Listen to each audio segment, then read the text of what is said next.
Et bonjour à tous, ça fait un bail en fait, donc, mais j'aimerais revenir avec le sourire en fait sur des choses que je dis déjà en fait, c'est que le coût de l'IA, le coût réel de l'IA. Donc on a appris que GitHub Copilot allait passer à un modèle par facturation API à partir de juin 2026, c'est-à-dire que les abonnements vont être progressivement abandonnés et vous allez payer le coût réel de l'API. Et pourquoi c'est très important? Parce que Microsoft, ça aurait été le dernier qui aurait dû prendre cette démarche. Il faut bien comprendre que quand vous prenez un abonnement, il y a à 20 balles, 30 balles, 50 balles et même 250 $, vous payez un prix subventionné.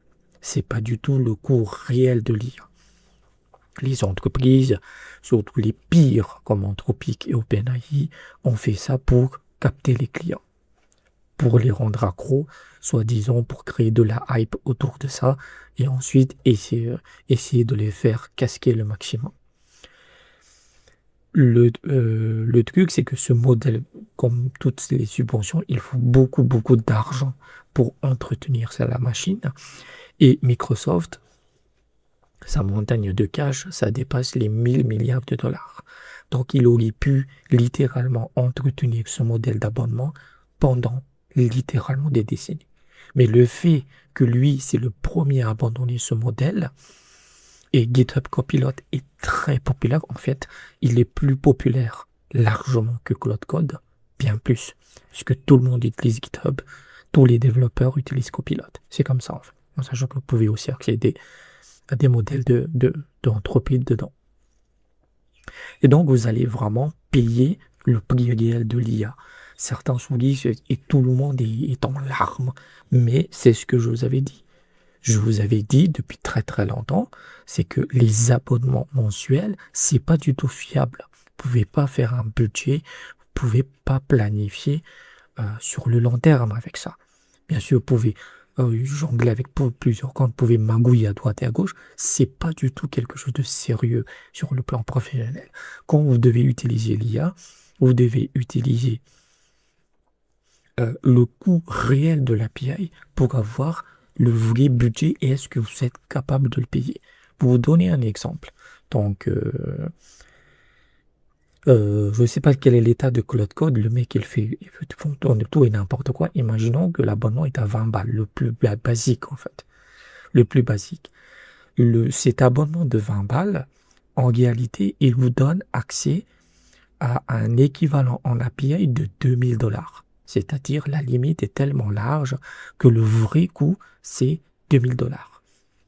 Est-ce que vous êtes capable, dans votre travail, de payer 2000 $ par mois? C'est ça que vous devez poser la question. Est-ce que ça vaut le coup? Bien sûr que non. Et aujourd'hui, on se rend compte que toute cette histoire autour de l'IA, du codage, c'est du bullshit. De plus en plus, en fait, on sent que c'est de plus en plus inutile, que ça n'a pas du tout révolutionné quoi que ce soit, en fait. Ça facilite quelques trucs ici et là, et voilà. Donc, et j'avais dit, là, c'était l'année dernière où j'avais fait mon projet de Vibe Coding, à la fin, j'avais dit, c'est que pour un coût réel pour un développeur full-time, c'est autour de 1500 à 2005, 3000 € par mois. Parce que j'avais basé sur le coût de l'API. Voilà.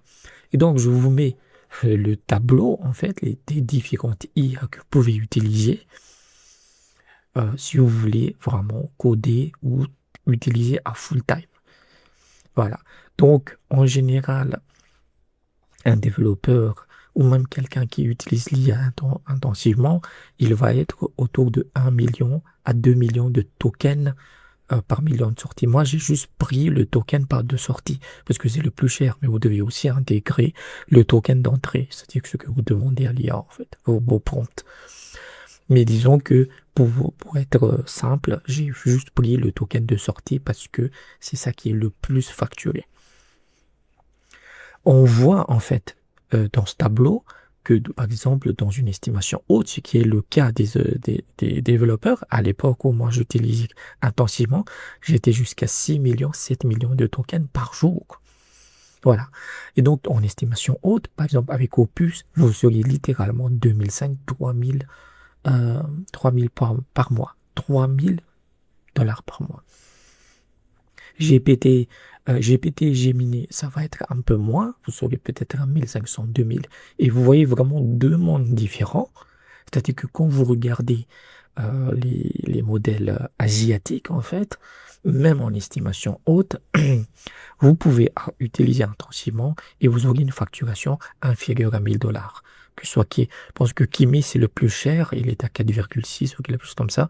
Minimax, il est à 3,5 et évidemment, DeepSeek V4, c'est le moins cher de tous, puisque il est à 84 centimes le million de tokens.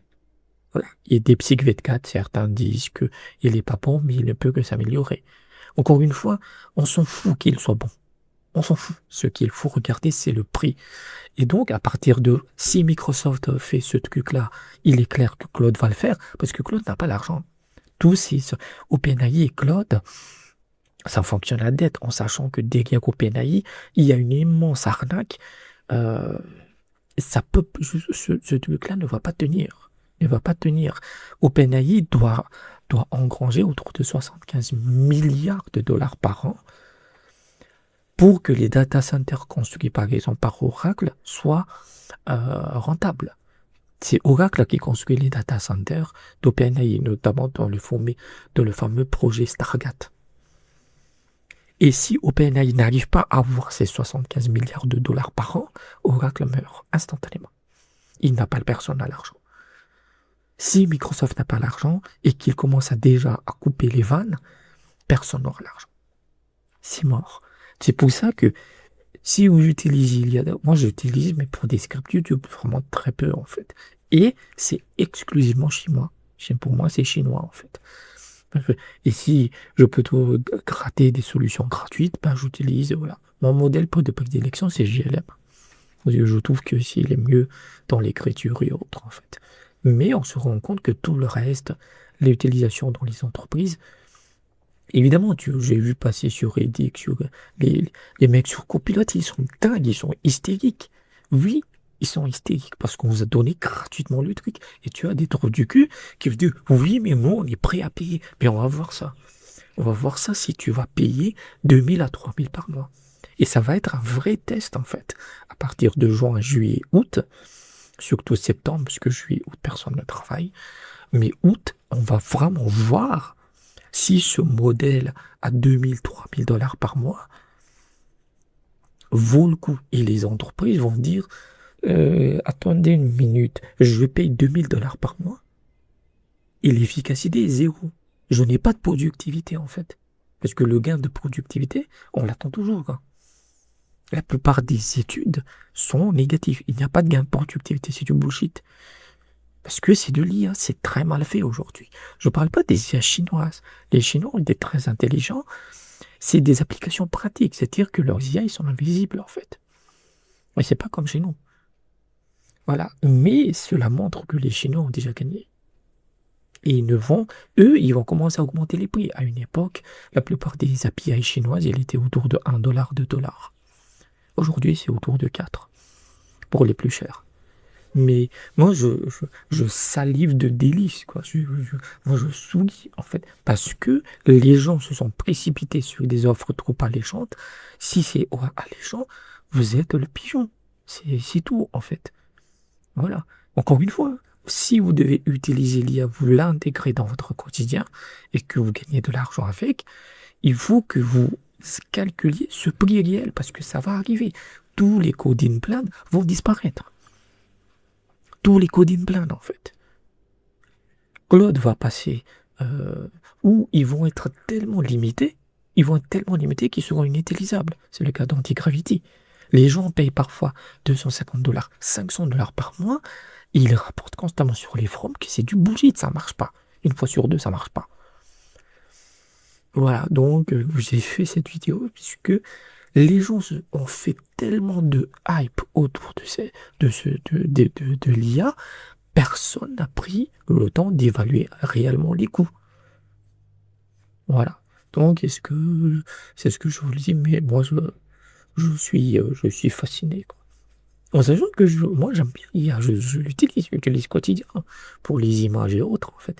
Mais il y a vraiment des escrocs dans le secteur et ça va les faire disparaître. Et on verra encore une fois, j'attends combien de gens vont payer le prix réel de l'IA. Donc voilà ce que je voulais dire dans cette vidéo.